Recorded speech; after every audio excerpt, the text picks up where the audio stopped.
Good to see you, Eric Davis. Good to be here. Yeah, I'm it's a lot telling of fun. that right there is a great prize because this is a good group to hang out with.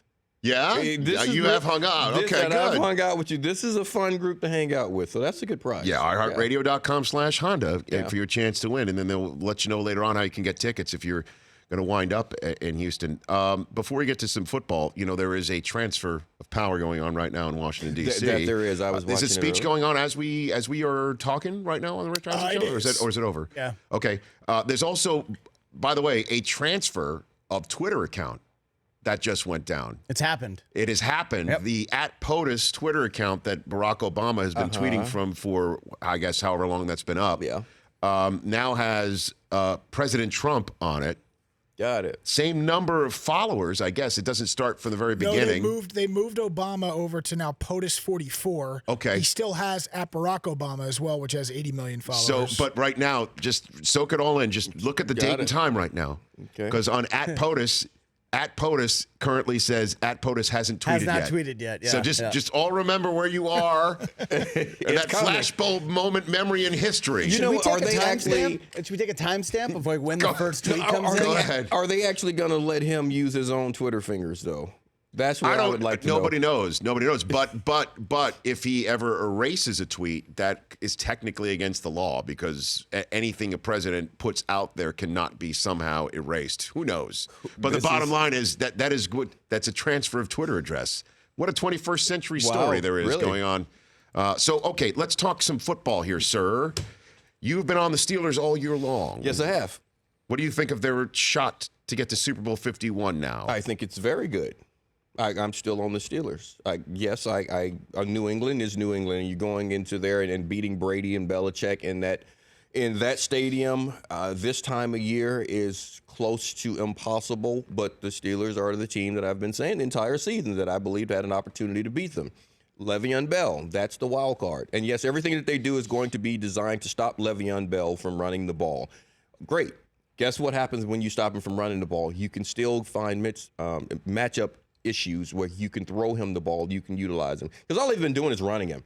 They haven't been throwing him the ball a lot. They haven't been utilizing him in that aspect. They're going to this game. Yeah, no wheel routes, no dump-off passes. We haven't really seen that. You'll see it this game because they're going to stop him from running the ball. They're not going to let him run for 150 yards because if he does, they'll win by 2 scores easily. Yeah, but Belichick, let's hit this. Belichick, it's the proverbial thing we hear every time. He takes away the one thing that he knows that can beat him. Yes. And then forces you to choose an other route to beating him. How do you remove, though? Le'Veon Bell just appears to me to be unremovable. Agreed. And that's the point. The one thing that he's going to remove is the running game. Okay, don't let Le'Veon run for 150 yards. So I'm sure that, he's though? preaching that. It's the Barry Sanders rules. You have to be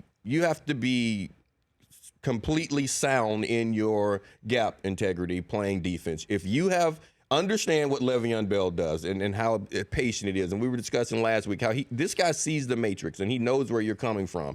Just stay where you are. Let him come to you. Don't try to do something special. That's how it was when we played Barry because Barry could just reverse field, jump cut, do all sorts of things. You just stay where you are. If he comes to you on the backside, make the tackle. Don't try to run around and be the hero. Because when you leave your gap, he finds it, he sees it, he goes. So you stay where you're supposed to be. Yes, he'll get some yardage on you, but you can stop the big breakout run. But now, when you do that, you're still going to get the one-on-ones in the passing game. There's some business that booms outside or inside, and there's a lot that can be done. Obviously, Jesse James had a pretty darn good game. Yeah, he's coming in the on. divisional round, and maybe Ladarius Green can come back. But, just staying on Bell a little bit more, Eric Davis. On our flight out to D.C. from L.A., Jim Brown was on it because he went out to do some stuff for the inauguration. And I just had a quick chat with him about Bell. And he was the latest to say he's never seen anybody run like him. What's all we're hearing now is that nobody, because he does appear to be, although operate the hoverboard better than Brockman did yesterday, it does appear that he's on one of those hoverboards. And instead of being tackled for loss or no gain, that's when he then hits the the acceleration button. Yes. Jim Brown said this about Yes, Le'Veon Bell. that acceleration from 0 to 60 is incredible, but just the vision, that's the aspect of it that's incredible, because you've seen guys that have great vision. You've seen guys that can accelerate through a hole and they get the ball and they go downhill, and go from A to B quickly. He can do both of those things, and we've also seen guys like a Frank Gore that are very patient runners and set guys up. He incorporates that into it. So he's a different kind of runner. So whether or not you're going to be able to take him out completely in the run game, like I say, if you stack the cards to say we are not going to let this guy run, yes, you can do that. But you're still going now. Like you say, the business is going to be booming outside. You have to worry about AB, and you have to worry about Le'Veon when they use him as a receiver. He's a pretty good receiver. Now let's talk about TB12 though. I mean, because he's the maybe one of the greatest difference makers of all time. This is true. By the way, guys, do you know the last time I was reading the stat package yesterday, a few rows up further than you in the plane, and on the flight home? I love the way you rub it in. That's what happens when your name's on the cup, huh? If it's on the mug, hey, it is what it is. Well, you know what I do is I spit facts. So it's a fact. Here's a fact. Do you want to guess how many times Big Ben and Tom Brady have played each other in the playoffs? 6, right? In the playoffs. Playoff matchup. In the playoffs, the 3 or 4. How about one? Really? I thought it was 3. One. Wow. 2004 I AFC think- Championship game. They just don't. That's true. They don't play each other. Ben's rookie year, right? Yeah. They don't play each other in the playoffs. They play each other in playoff type matchups, but in terms of, and I was stunned to see that they've played each other for quite some time. But here we go, They're always regular season games. and Yeah, and wow. so here's TB12 taking on somebody that's been trying to get to the mountaintop again, and he's going to go for maybe a 7th. What do you think here? Going against this Steelers defense, don't you think he can somehow carve this up if he can? he can make stay make upright plays, here? but the defense is playing better. So they've thrown a couple of rookies in the secondary, and those guys have been coming on and playing well. They made their changes back there that has helped out what's happening up front. And the same thing that you saw versus the Houston Texans, defensively you'll see that for Pittsburgh, guys in his face. Tom hasn't. We know that Tom is not the most mobile quarterback, and you got to get him off of his spot, and you have to send guys into his face. But when doing so, you have to be able to make plays on the back end. I think Pittsburgh has an opportunity of doing that. They definitely have an opportunity of hitting Tom. The game plan was the blueprint was put out there by Denver last year. You have to hit Tom a lot. He's just too good. You have to. It's not about making him uncomfortable. You're not going to make Tom. There are some quarterbacks you can make uncomfortable. You can't. You're not going to make him uncomfortable. You have to actually hit him, get in his face, hit him in the beak, and make him make poor throws because of the contact. But you think it's the Steelers? I'm going with the Steelers in this one. I'm still sticking there. Wow. I've been there all year. Why switch now? 60 ticks of the clock. We'll get the Honda Insider take on the NFC Championship game. I want to hit you on a couple of other issues that's going on in the National Football League, including some of the coaching changes and what you think the most impactful coach can be that was just hired.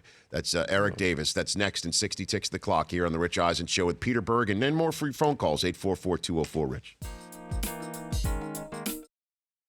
The last time the Patriots and the Steelers played each other in the playoffs, 2004. 2004.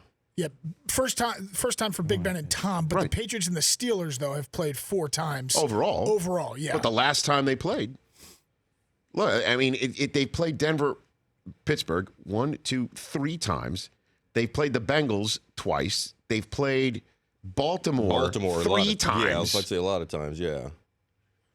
Keeps on going on and That's on. the best but then rivalry until in you sports to because me. you'd think at some point the Steelers and the Patriots in the Brady Big Ben era Yes. would clash Yes. with all on the line more than just once. That's it. So we better enjoy this one. That's it. This should be a classic. Now we also know Should be. the time before Big Ben arrived.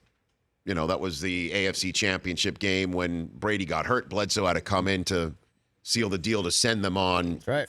Yeah. to go take on the greatest show on turf and start this whole thing. That's what started it. Yeah. Both times that the Patriots beat the Steelers in the AFC Championship, they won the Super Was Bowl. Mo, also, he so. hit Drew Bledsoe so hard. By the way, Mike Tomlin's never lost in an AFC Championship game. Interesting. Look, Right? yeah, I love the way you spit facts. That's all I'm doing. It's the Honda Insider Report right now. Again, brought to you by the 2017 Honda Accord, the available 278 horsepower V6 engine, stylish exterior. The deal is right there for you at your local Honda dealer. You should go for it right now. Have you ever seen anybody play the quarterback position over an 8-week span like we have seen with Aaron Rodgers right now? Oh, wow. I mean, I played with Joe Montana. I watched him play some pretty good ball. There are some spectacular things in athleticism and everything that Aaron Rodgers had. I think it's another notch up over Joe. Joe's pretty good. I saw him do some really good Mike, things. give me one. I Give me saw one Steve, thing where you I saw thought- Steve Young do some pretty good things. Give me as a great well. Joe Montana story where you saw him just, wow, okay, I didn't see a quarterback do something like that before. Well, you know, I can get with Joe. It's not even a question that he didn't do it before. It was like the execution would be exactly the way it was at practice. Joe and Steve, to a point to where they would sit down and tell us that play number 7 is going to be a touchdown. They because say they- this during the week. Yes, And it would yes. unfold as such. Yes, where By week's where end. we would be on the sideline and we would sit there and we would be counting from as defensive players, counting and watching and looking to see what's going to happen. And when you're going through the practice week, the coaches will say, "Well, bite on this play and linebacker do this and corner you go this way, safety go this way," and we would say, "There's no way anybody's going to do this," and they would just do it.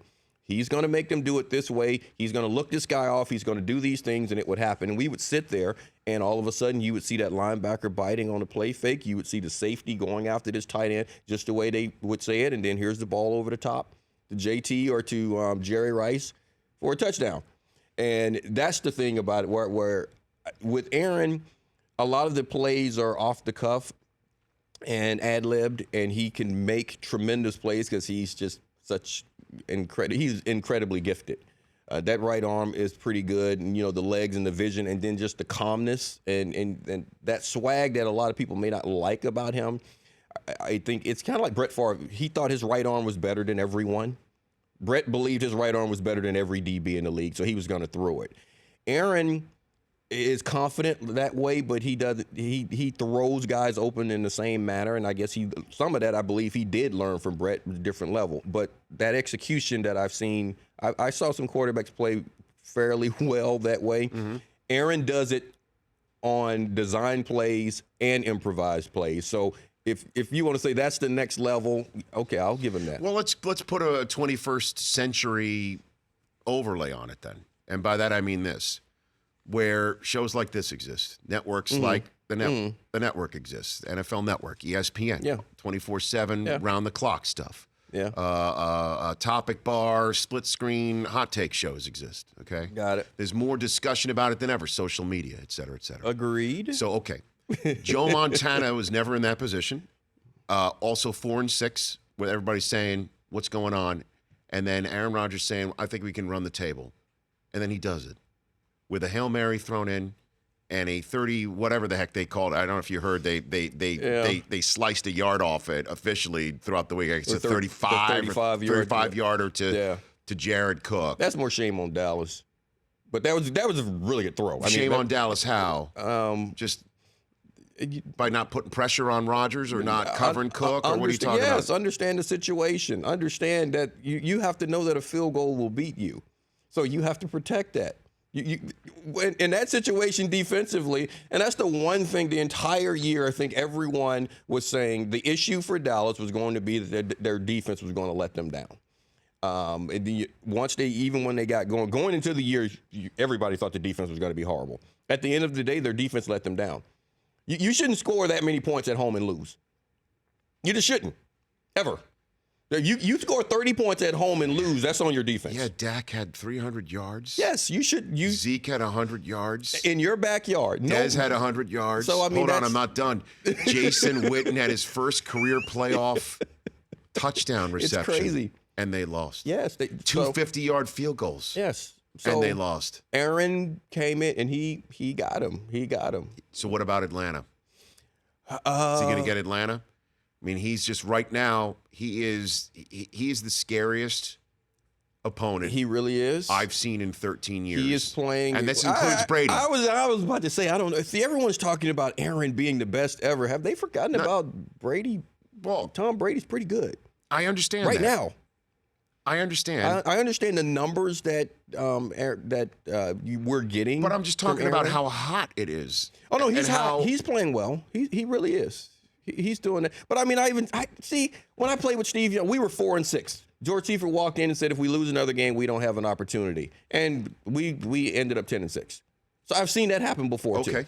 So That's why you're in the Honda Insider seat right now. I get it. I understand.